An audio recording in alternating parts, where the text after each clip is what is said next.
a dark ship came into the bay and crashed right into the docks, and a massive undead lich pirate captain looking guy jumped down, picked up the anchor to Doc's Tavern, threw it from the sea and through the wall of Doc's Tavern. You guys engaged in combat and fought, ultimately temporarily defeating the lich as Doc stood on the roof of the tavern using his divine smite and smashed the lich with his mace. And the lich's soul retreated back to its phylactery far across the ocean, and his zombie minions fell. In the wake of these events, the merchant guild leader, a Loxodon by the name of Cerulio, came over, Cerulio Fairharbor, and he thanked you guys for your help and commissioned you, basically offered his aid to say that you guys would need to go and hunt down that lich while it was still weak, figure out where its phylactery is, suspecting that it may be the source of all these evil things that are going on. A lich is an incredibly powerful being that can control the undead, and he suspected that it may be the source of these problems. So he commissioned you to go. He said he would give you a ship and resources to go and do this journey.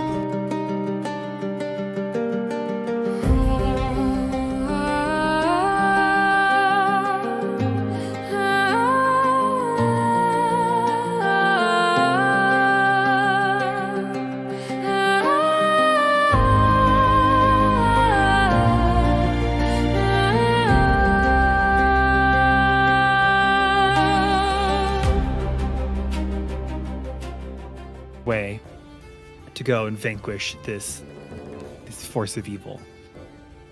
Tell me a little bit, guys, as you guys are waking up and getting ready to head out. How are you guys feeling about getting ready to head on this journey out to sea? Is Doc on the docks closed right now, or are they like patrons in? Yeah, good point. So it's pretty early right now. So there's just a handful of people. Frank has decided to stay behind. He's going to take care of Docs on the dock while you guys head out. And so he is here. He's kind of running the show, making sure people are fed. But it's pretty quiet in the morning. You know, Doc on the docks is definitely a livelier place in the evenings as people get off work. So you just have a few people that are maybe staying there in some of the rooms. But otherwise, a quiet morning. Gotcha. So Ez would be downstairs at one of the tables empty, and you'd see him kind of like looking back and like talking to Graw, like kind of conversing like what he needs for the voyage, and he's going to have the book out that he got from the tortle of the sea creatures and stuff. He's like studying the book while unpacking and repacking his satchel and unpacking and repacking his satchel. Like, he looks like a wreck. Like, he is so nervous. He doesn't know anything about sailing. He's never even seen the ocean or been on the ocean. And he's, like, counting his ducks, getting them in a row, but, like, 50 times over. And, like, confirming everything with Graw, reading the book, and he just looks like a mess. Frank's like, Ez, where did you get so many ducks? What are you doing all night? I love that you, like, Ez canonically doesn't have very much stuff, so you have like 3 or 4 things that you just keep taking out and putting back in your bag in different orders. It's like leaves. Yeah, I was gonna say, it's like literally leaves, like his weapons, so like 2 daggers, his book, leaves, and like a cloak. Like, he literally has like 3 things in this backpack, or this satchel. Like, no daggers, then leaves, then book? No. Daggers in book. What's everyone else up to this morning as you guys are waking up and making your final preparations? Doc was up. Got go ahead. Sorry. Polaris has got a warm glass of milk, and she is going through all her various notes and papers, getting them organized, making sure she remembers everything from all the notes she's been taking from the books that she got. Make sure everything's in order to go in her bag, so it's ready, and so she's kind of studying over her papers. Yeah, I remember we had said you had like a wall with all your clues and things. Yeah, It's so like she- the yarn kind of, so you're like taking all that down. Yeah, exactly. Yeah, she's got like a corkboard. She's got a corkboard, like it's resting up against the other chair, and she's like taking things down, reading them, organizing which order they go in, double checking the notes on them, like. Mm-hmm. Great. What about you, Doc? What were you saying? Doc was up early that morning, and he was meeting with a member of the local carpentry guild or whatever, and trying to arrange to have that hole fixed. He was not going to leave. Like, he refused to leave unless everything was set to repair that. It was very, very important to him. So he was having a conversation, making sure that Frank was aware and that money had exchanged hands, because he wants Doc on the docks to be whole again and safe and ready for patrons as quickly as possible. And so he would be busy doing that morning, probably eating something. Like, he's used to sailing, so he knows like his last hot meal could be for a while. So he's probably like scarfing what looks like a fantasy breakfast burrito, and just doing that. And then his clothes, like his gear, is all packed. You see it all packed. And mysteriously, what's interesting is instead of his traditional mace, there's a trident there that looks like it's very old. It has the insignia of the Royal Navy emblazoned on it, and it's sitting there next to his pack instead of his mace. What would you say is the secret ingredient that makes Doc's fantasy breakfast burrito stand out? Like, if I have a breakfast burrito, I'd probably just put some, meat and eggs and cheese. But what's like his secret ingredient that makes it a fantasy breakfast burrito? It's a fantasy breakfast burrito. That's a great question. Love. I'd say Cinnamon. It's made with love. No, it's really good. Like, it's what everybody likes to order. He gets those hash browns like so crispy that he puts inside, and they're super seasoned well.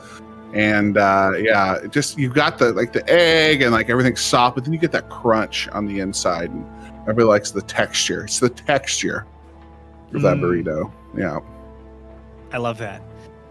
Now I like that we're establishing as canon that Doc on the Dock serves. You said you had wyvern grade coffee.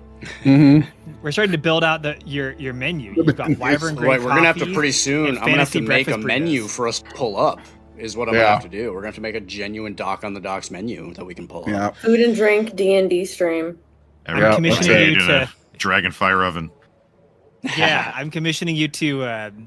You need a name for your fantasy breakfast burrito that you can only get at Docks on the Dock.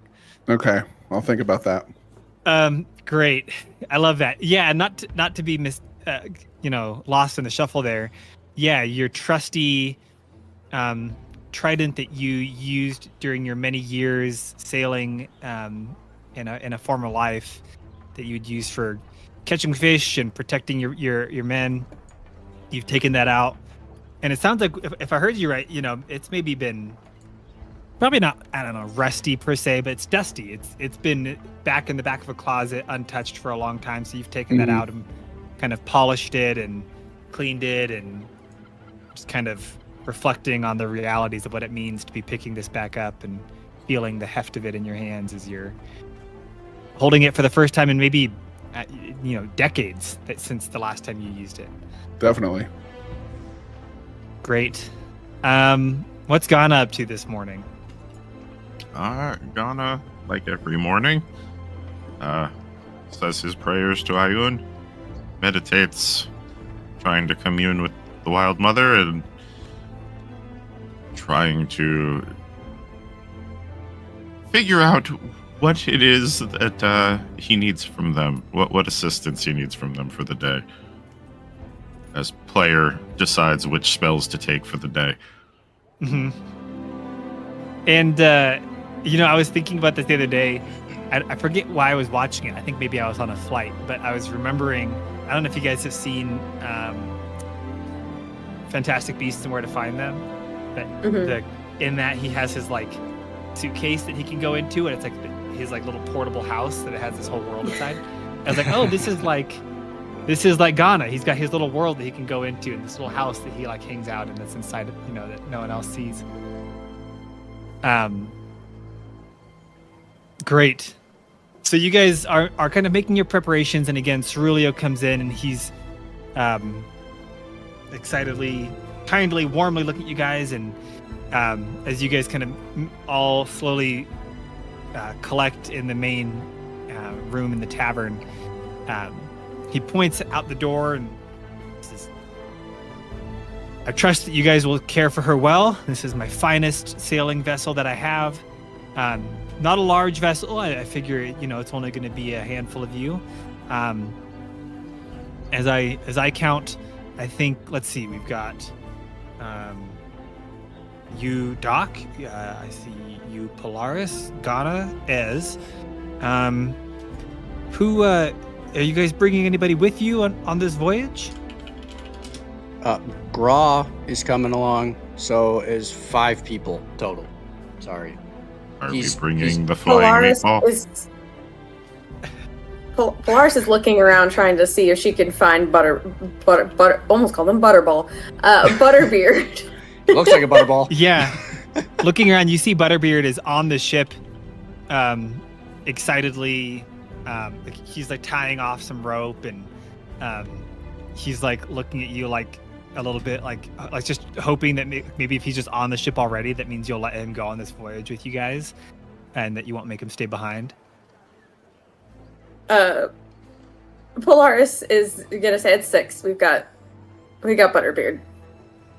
Cerulio, Doc knows you pretty well, and as his remark, he looks at you kind of like hoping for some clarity on what he's talking about. Doc just shrugs and smiles. Okay, all right. So 6, should be good. As long as you guys don't have more than 10 or so, this should be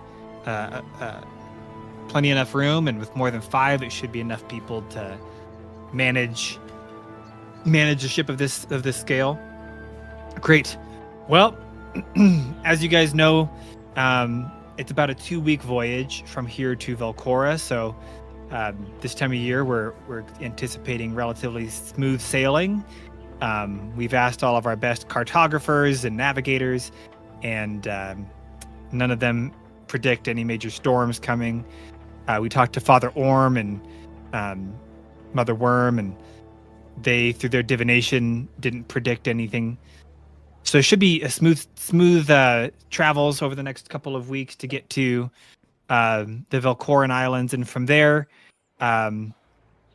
you'll just have to see what you can find. Ask around, do what you guys do best, investigate, and try to find your way to figure out where this lich is hiding. I can't imagine the people there want a lich to be living there any more than us. I can only imagine the terror they've been living in with a lich in their midst. If there's anything else you need from me before you go, of course, let me know. But I think hopefully you guys were able to make all the preparations you needed to yesterday, and you'll be on your way. Is there anything that you guys, any kind of final things that you guys wanted to do or had thought about before you head out?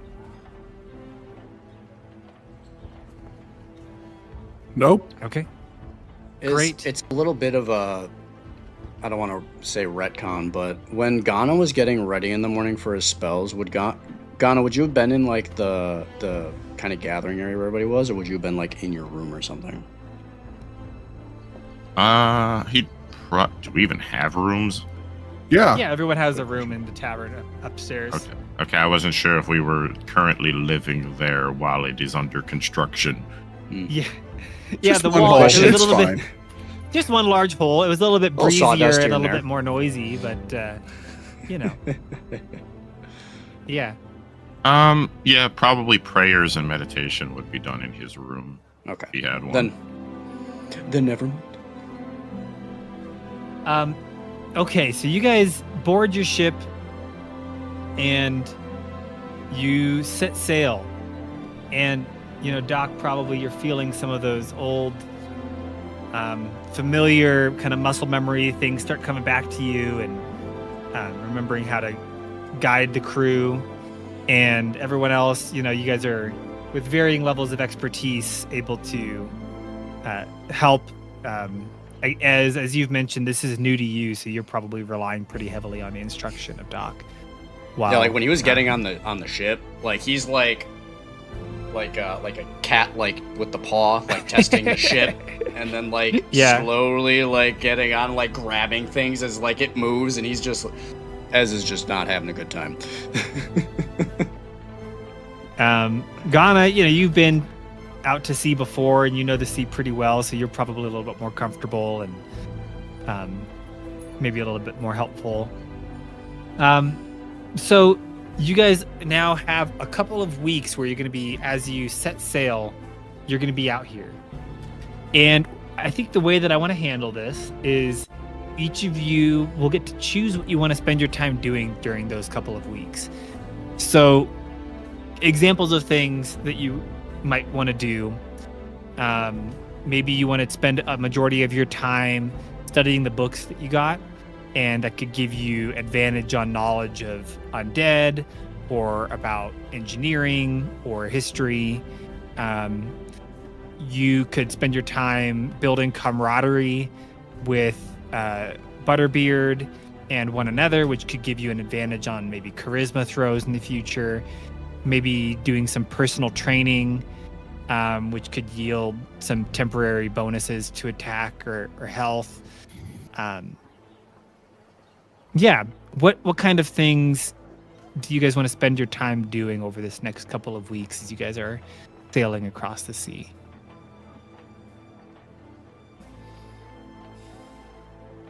Alaris will definitely be studying her books and splitting some of the time with Butterbeard, because I figure Butterbeard is probably going to be like pretty inclined to kind of gravitate towards her anyway.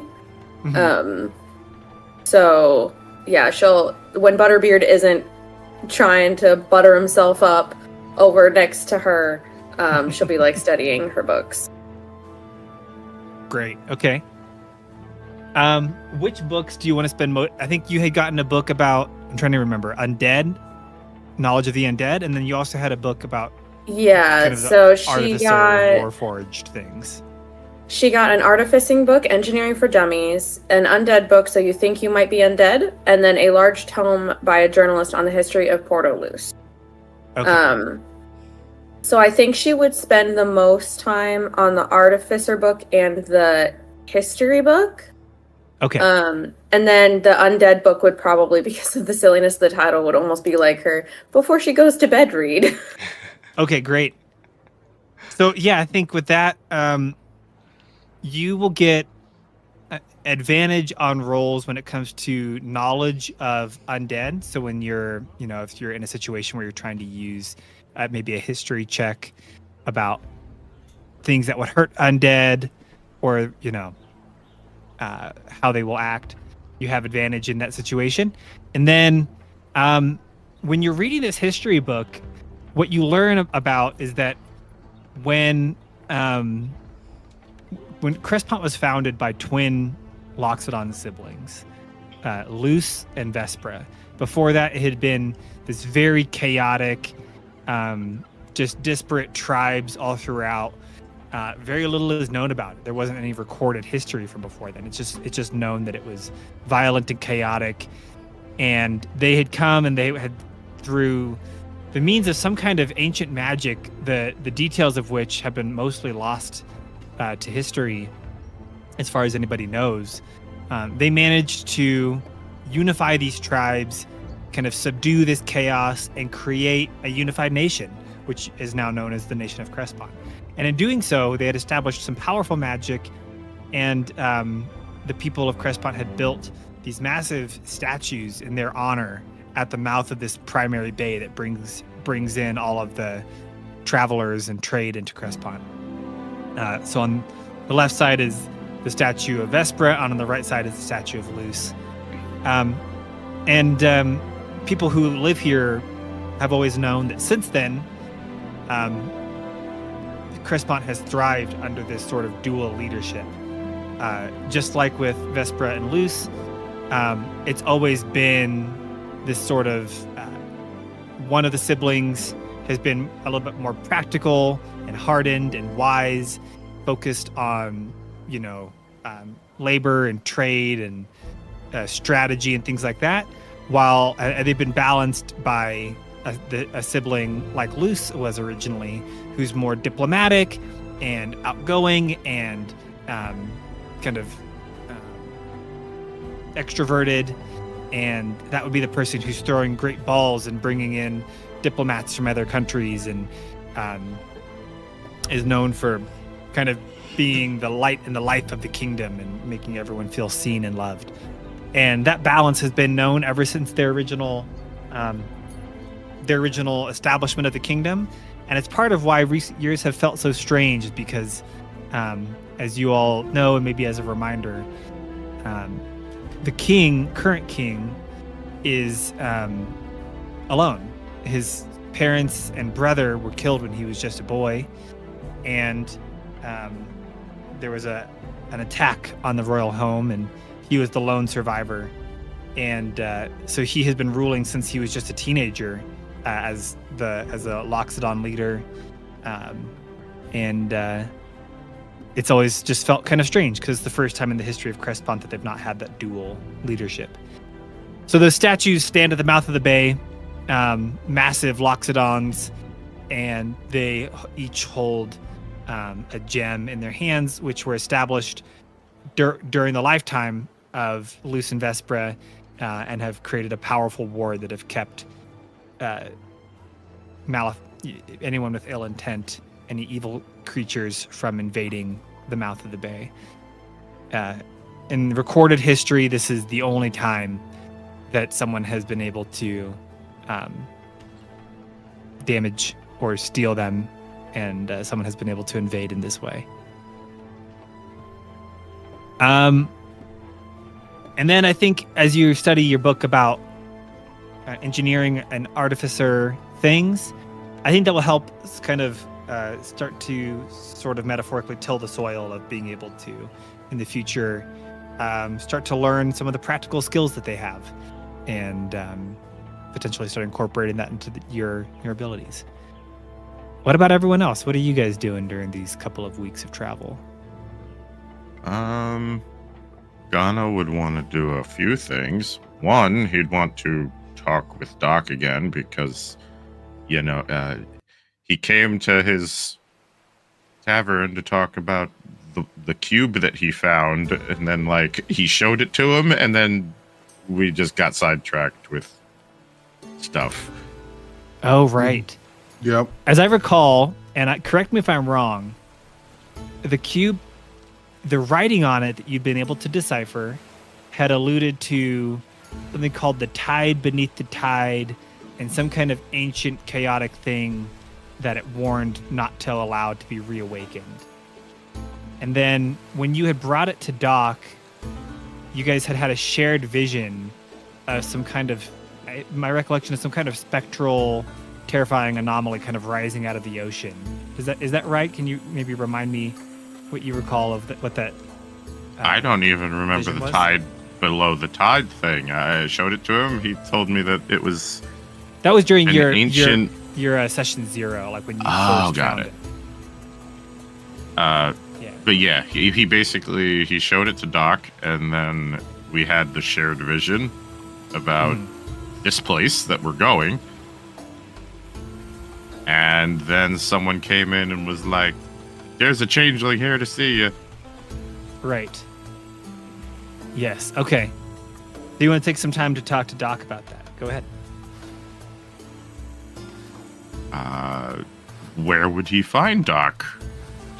Doc is, this will lead into what Doc is doing. Doc is either really taking time to reacclimate himself to the sea, or he has been training with his trident. He has not used this in quite some time. And so he has, and he's just kind of rusty as a general rule. He didn't do a whole lot of fighting for 100 years. So he's trying to really break the rust off and and do those things. So that's what Doc's doing. He's up somewhere on the deck of the ship, like near the. Okay, here we go. What is it called? The wheel of a ship. The wheel. The wheel? Is it just the wheel? Great. That makes my life easier. The helm. The helm. That's right. I got to learn all this nautical stuff. Doc is at the helm or near the helm, let's say, and he's just practicing, meditating, watching the ocean, like really trying to commune again with the waters. Okay, great. Yeah, so Ghana, you find him there up near the helm, kind of keeping an eye. I would imagine since you're, I would say, kind of the de facto captain as the most experienced sailor on the ship, you're also kind of keeping an eye out, making sure that if anything's to happen, you can ask Ez or whoever to kind of help take care of things. And then you're just kind of practicing with your trident, swinging it around. Ghana, you find him up there. All right. Well, if he is meditating and communing, he would wait until he is done and then approach him once he gets up to try to start training. Mm-hmm. Doc, if Yes? I could have a moment of your time. Of course, Ghana. You can have lots of moments. We have at least another week before we get there. What can I do for you, my friend? Swings around backpack, takes out cube. We did not finish talking about this. Oh, yes, I remember now. We didn't. Well, can you tell me a little bit more about where you found it again and what, how did you get this? I did not find it. I was told where it was by the Wild Mother and Ioun and the Merid of the sea. They came to me in a dream. As for where I found it in a cave off the east coast, just north of... Is it Crestpont? Is New Jersey. Crestpont the city, or is it Crestpont is the nation? The nation is Crestpont, the city is PortoLuce. PortoLuce. Found it in a cave off the east coast, north of PortoLuce. Interesting. The city of Vermont. Vermont. It was difficult to get in. It was sealed behind some sort of magical lock. Although the Merid wanted me to blow it up with black powder. I did not. That's not your style. I'm not surprised.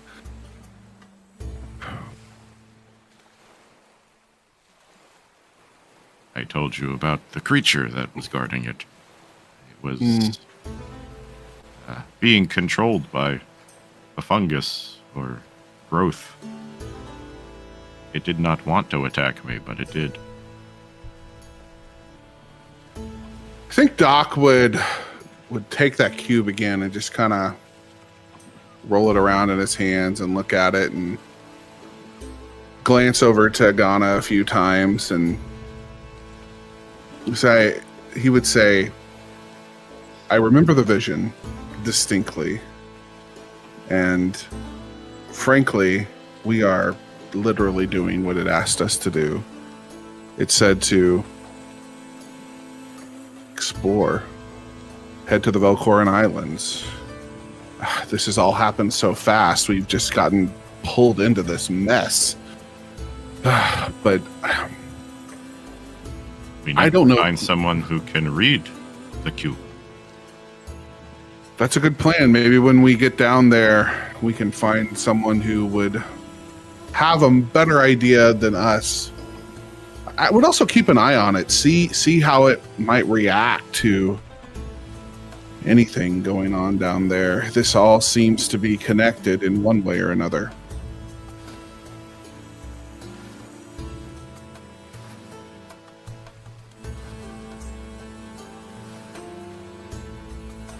I know a lot about the sea, but I do not know a lot about items like this.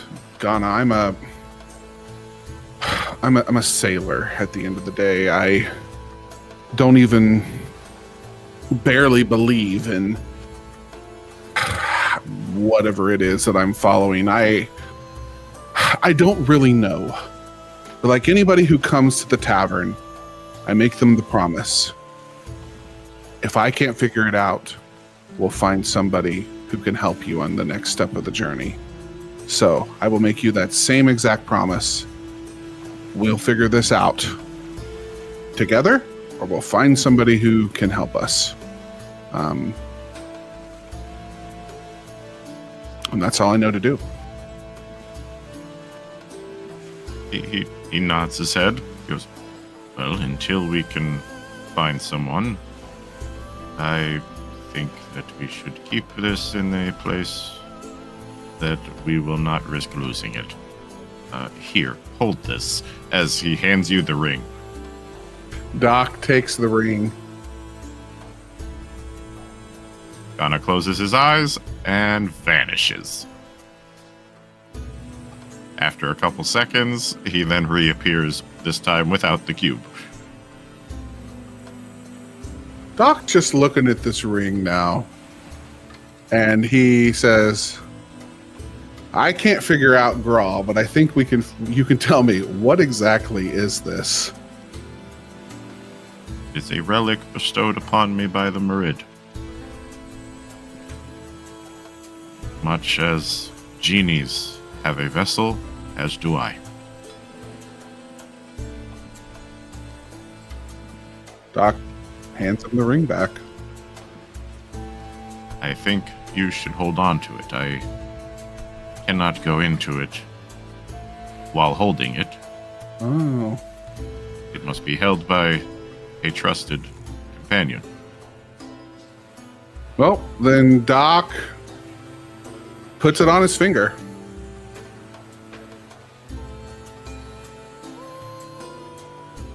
Yeah, I'll because keep if he it- went into it while he was holding it, it would just drop to the ground. That makes sense. That makes sense. Yep. So Doc would put it on and hold on to it for him. As you guys are having this conversation, Butterbeard actually approaches you both, primarily looking to you, Doc, since he sees you as the captain of the ship. He says, "Hey, Doc, I've got some kind of sensitive subject matter to bring to your attention. If you got just a moment." Certainly. What can I do for you, Sir Butterbeard? You see, you know, as you know, I've been trying to follow the rules, and I've been taking care of the ship, and I've been cleaning and you know, guarding. And anyway, it turns out I was down in the lower decks and found a stowaway that I thought you might want to know about. And he kind of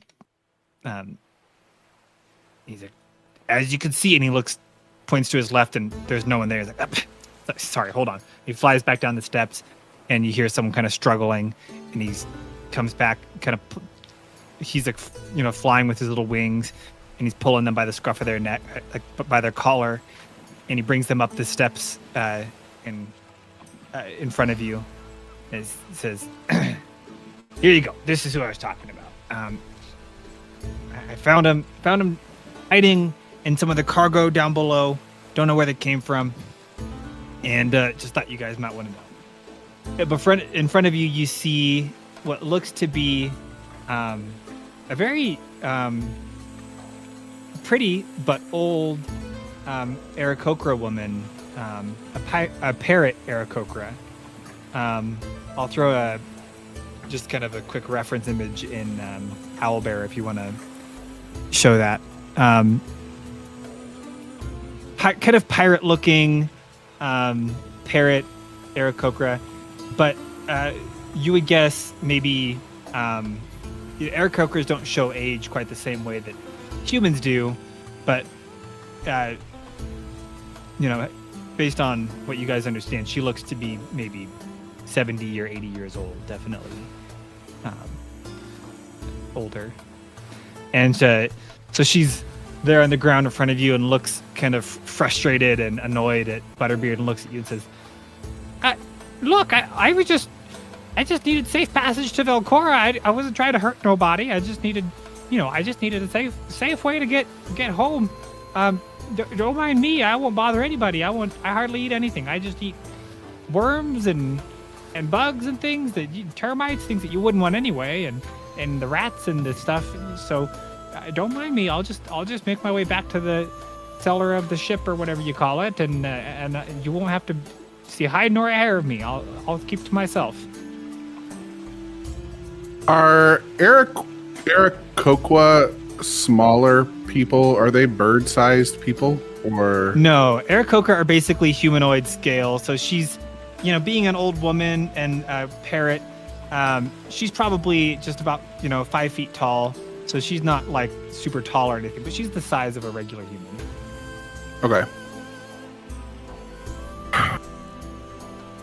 I think Doc would pretty quickly try to. What is your name? Yeah, that's a great question. Thanks, Gata.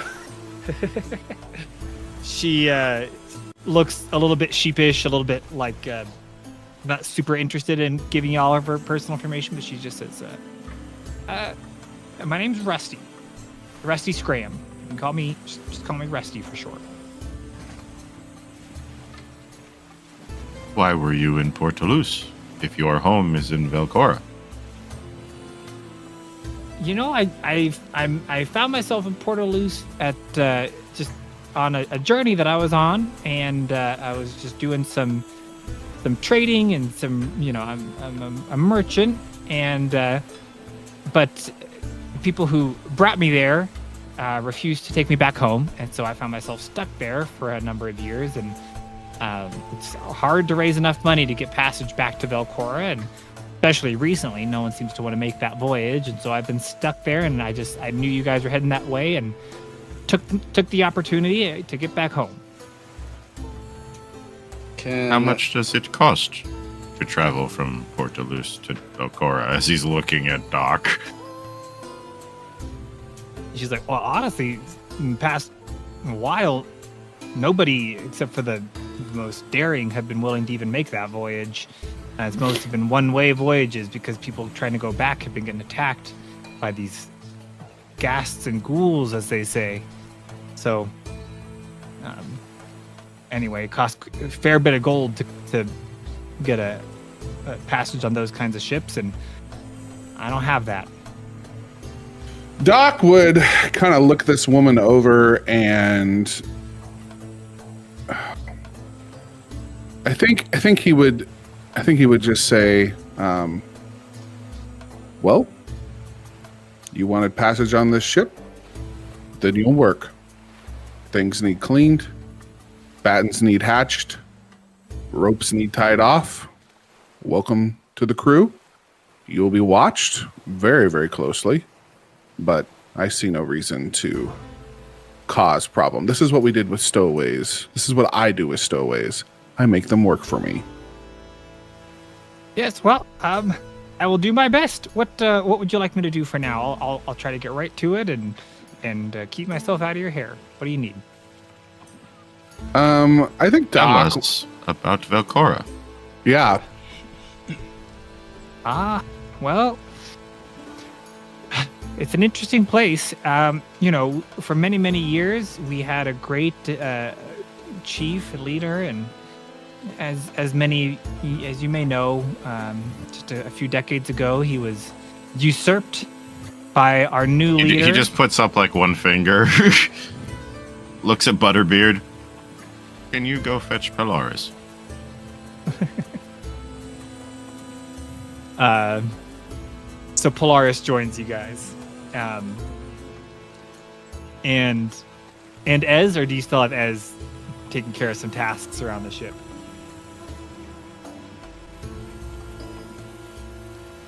I think at this point, everyone's probably going to get gathered if this woman is going to give us. Found a stowaway. Yeah. It's all hands on deck at the moment. So the Doc rings the bell and calls everybody up. So she's like, okay, I'll share everything I know. And so you guys kind of gather around her, and she finds a crate to sit down on. And she kind of hobbles over to it with her cane, sits down, knees creaking as she makes herself comfortable on this crate. And she says, look, so Velkora is famous to you guys primarily for bringing fish and mercantiles and things.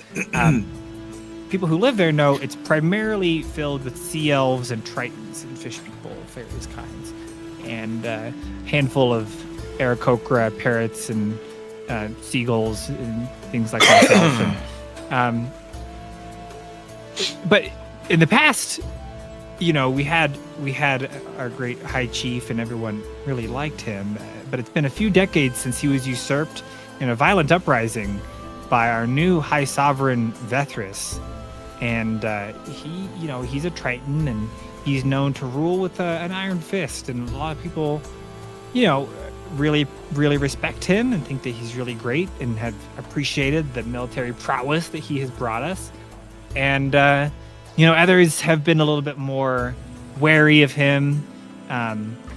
It was a pretty bloody rebellion when he usurped, and ever since then there's been pretty heavy taxation on all the various islands. But of course we need that to keep the military provided for. And then he of course started the dredging operations, and we've been dredging, and so our high sovereign Vethris has been in good relationship with Lord Aelric, and together they've been doing this joint dredging operation in the oceans, and he's been building up our military and taxing the smaller islands to make sure that everything is funded, and we all think he's really great, and no one would ever say anything else about him. That's for sure. I'd like to make an insight to see if she was lying about how she feels about him. Sure, yeah, go ahead, roll for insight.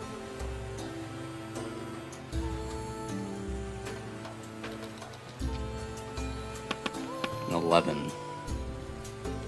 With an 11, you get the sense that she's definitely at least,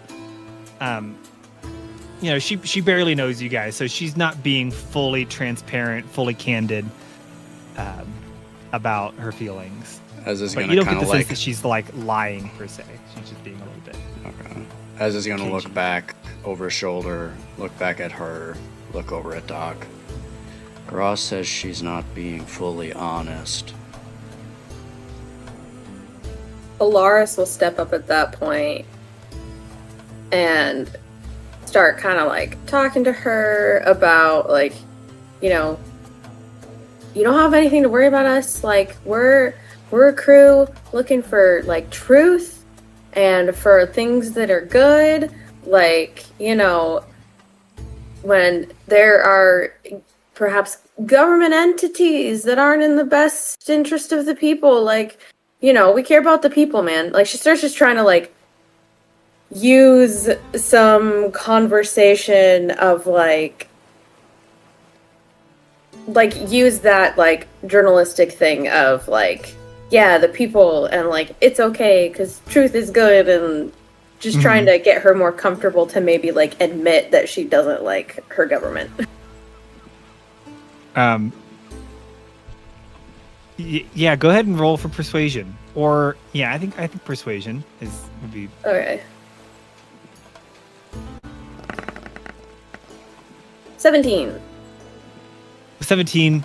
You can see she lets her guard down a little bit, and she kind of takes a deep breath, and Rusty says, look, I don't have a lot more to tell you. I just think as you arrive in Velkora, just be prepared. There's a lot of people with a lot of mixed feelings these days. People, spirits aren't especially high, I think suffice to say, in Velkora. Don't arrive expecting to find, he's done a pretty good job of making it seem like on the surface level things are pretty good, and they have all their nice shiny buildings up front around the main docks. So, that's great. But as you look a little bit deeper, you'll find just don't be surprised if people seem a little bit cold to newcomers, and people have had a tough go of it over the past few decades under the rule of Sovereign Vethris. He's the Iron Fist, as they say, and Iron Fist is what you need to protect you. Anyway, I appreciate the journey, and I appreciate you not throwing me overboard. That would have been not real fun. And by the way, I'm a coker, so I can fly. So if you need anyone to be a lookout or, hang out way up high and watch for things and whatever, I'm pretty good at that kind of stuff. I'm just imagining this this old bird lady trying to fly. I think Doc would say, I do have one more thing to ask of you in exchange for your safe passage. When we arrive at the Velkoran Islands, I need you to put us in contact with somebody who might be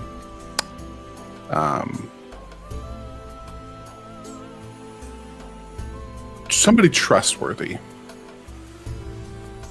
Trustworthy in what way? Trustworthy for a good meal? Trustworthy for a good blade?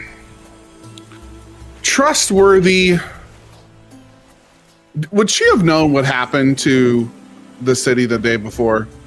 Yeah, she was there. Yeah. Trustworthy to figure out exactly what happened in PortoLuce. Somebody trustworthy to help you figure out what's going on with that lich, huh? Yeah. So for DM, while they're having this conversation, Ghana would like to do two different things. Mm-hmm. The first of which he is going to cast Detect Magic to see if she has any magic on her, or if this is some type of magic disguise she's using and she's working with the lich. I just need to check something really quick. Okay, yeah, so you cast that, and you don't detect anything inherently magic about her or any of the objects that she has with her or anything. And then, if that didn't ping, he would immediately cast Detect Evil and Good to see if she is some type of creature that isn't actually a bird. Yeah, so that also proves casting evil and detect evil and good. It doesn't set off any alarms. She seems to be. All right, he's just doing that on the download to see if we're being duped. Yeah.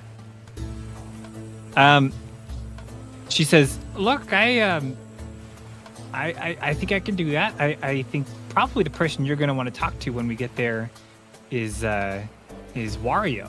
He's one of the leaders of one of the smaller villages where I'm from, and he knows how to get things done, and he's got some connections with the sovereign. I think that's who you're going to want to talk to. So I could definitely put you guys in touch when we get there. In the meantime, if it would be helpful, I can, of course, go ahead and fly up and hang out in the crow's nest, or, in this case, the old parrot's nest, and just keep an eye out and make sure everything's okay."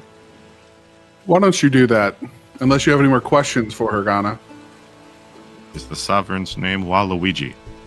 No, the sovereign is Velrath. Lord. Wah! As everyone's kind of breaking up the meeting, Ez is going to kind of walk over to Doc. Are we sure we want her out of reach? I could watch her if you want. As you're saying that, you see her, she takes her cane, she kind of hobbles over to the edge of the deck, and then she jumps into the air and starts flapping her wings and kind of just glides down and clearly can't actually gain any elevation with how old she is. She kind of flaps and just kind of glides over and makes it over to the mast where it has kind of a rope ladder that leads up to the crow's nest, and she just does a heavy sigh and starts to climb up, and that's one step every 30 seconds, and she gathers herself and then takes another step, and she's just slowly climbing up this mast up to the top to the crow's nest. As I do not think we have anything to worry about. Don't mind me, I'm on my way. Like the Phil Collins song. If you need me, let me know. Yeah, I will, buddy. Don't worry. Here I go. And Ez will just kind of walk away. I don't see anything yet. Oh, Okie dokie. Okay. She eventually makes it up there, and she promptly falls asleep. You can hear her snoring from the crow's nest. Ghana, did you want to do anything else with your time? I know you took some of that time to have this conversation with Doc, and you guys are both just now going to be kind of keeping an eye out for someone who might be able to help you get more knowledge from that relic you found. But I think you mentioned you wanted to do at least one other thing. Well, I mean, it kind of... The other things that he would want to do is,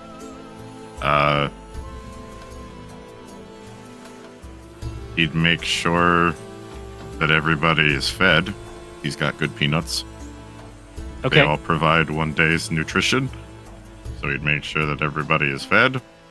And then he would probably just use the rest of his spell slots for the day casting Unseen Servant. Great. To So you have your invisible servants doing the chores, because Ghana does not want to do chores. I love that. And I think in doing so, you've earned the respect of your crew. So Butterbeard and everyone else, if you're doing charisma checks or trying to influence people, you'd have advantage on those because everyone appreciates that you've provided sustenance and help to make sure that the labor isn't quite so grueling. Who else? Ez, what are you up to with your 2 weeks? So Ez is going to be studying his book for sure. He has it is the book on wildlife in the Sapphire Sea.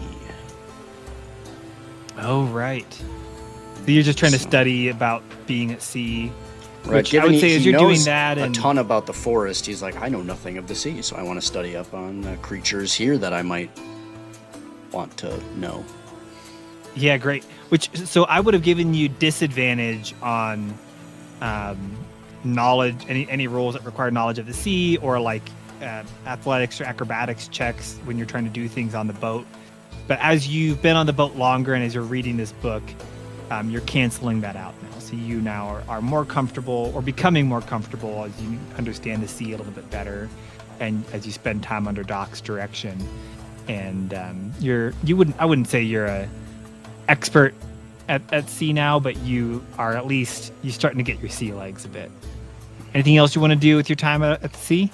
Yeah, two other things. One, are there any like dolphins, larger fish that are like around the ship that are just kind of like tagging along, or like around that I can see from the deck?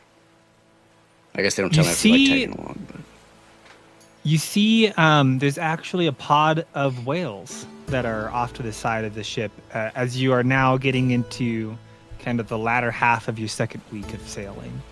I would like a pod of whales. I would like to persuade this pod of whales to watch our underbelly, essentially, of the ship. And if anything suspicious or dangerous were approaching, to warn me. And I'm going to speak with animals, which is a spell that I have. Okay. And does it just allow you to do that, or do you need to do a persuasion roll for speak with animals? The ability to comprehend and verbally communicate with the beasts. So, I would tell it. It just allows me to communicate. So, like, I still have to persuade them. Yeah. Okay. Yeah. Roll for persuasion.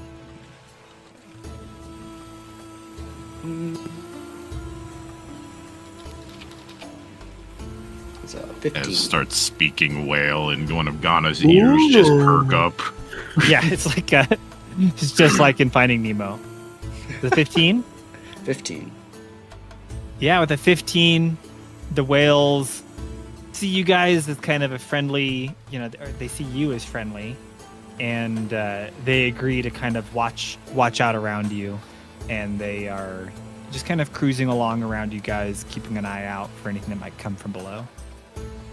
And then I will let Doc know, because Ez knows nothing of sailors, so he wants to make sure that who he sees as the captain of the ship, understands that the whales are watching out for us and that they are friends and that they do not attack them. Whales are friends, not food.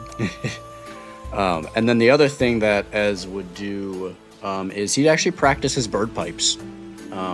He hasn't touched them since that night or that day. His bird pipes? His bird pipes, yeah. Is that like a pan flute? So it's like a pan flute, but it's only 2 instead of the, 4 or 5. And usually they're made out of bone. So his are made out of, again, bird bone because they're hollow. So that's why they're bird pipes. So his would have they'd be two tubes or bones. And then there'd be like a bird skull, like a small bird skull with like feathers coming down. And they'd be like purple feathers. And those are his bird pipes, and he'd be kind of like leaned up against the mast, so he kind of like sitting back. His feet would kind of be up, like he's relaxing a little bit more since we're further into our journey, he's feeling more comfortable. But as he's playing these bird pipes, like again, not fully there in terms of magic, Graw would kind of flicker in and out as he's playing the bird pipes. Rusty finds these bird pipes deeply disturbing, but she's too tired to really care. Great. Okay, so you spend some time practicing your music, communing with these whales for help. And so now you guys are about a week and a half in. Doc, I don't want to brush over you. You were spending time training, kind of reacclimating yourself with your trident and breaking off some of the old rust. Anything else specific that you wanted to be doing during this time?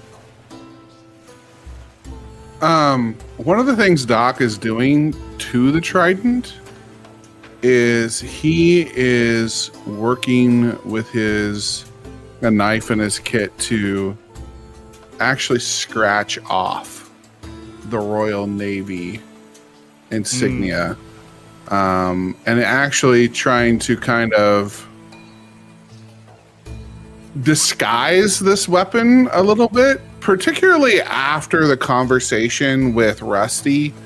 He decides that perhaps wielding a trident that looks like it belongs to a member of the Crespont Navy might not be the best call. Sure. So he is he's working with his trident. He's practicing with it. He's like tying some different ropes and things to it to kind of make it look different and make sure the weight's right and all that kind of stuff. That's what he's working on. Wonderful. Okay. Well, as you guys are now approaching the end of your second week of voyaging, you guys wake up one morning and in the distance, you're just starting to make out some of the earliest islands in it's kind of an archipelago, Velkora. Picture almost like Hawaii. There's a couple big ones that most people live on, and then there's some smaller ones. And you're just starting to make out some of those islands on the horizon. And then you notice as you are making to this, you're kind of getting up and everyone's kind of getting ready for the day. As you would first notice that your whales that were with you, one of them, most of them are gone. There's only one that stayed behind. It was the one that you had originally communicated with. And it tells you, goodbye and be careful. And it begins to leave.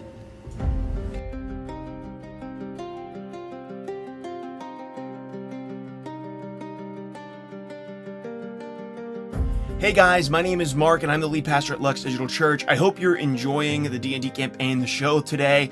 I hope you're having a great time hanging out with the entire crew. And I also wanted to tell you that over in our Discord server, we have an ongoing Dungeons & Dragons West Marches style campaign. That means you can jump in and play at any time that is convenient for you, as long as there's a game being offered with a variety of different dungeon masters and players.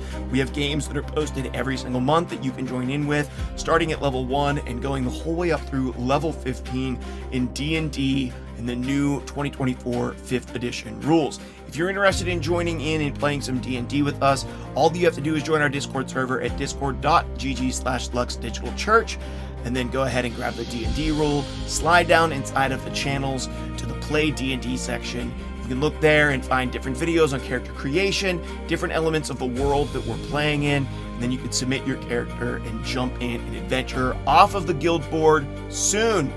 Once again, I hope you've been enjoying the show and the live stream, and we hope to see you over in the Lux Discord to play D&D with us very soon.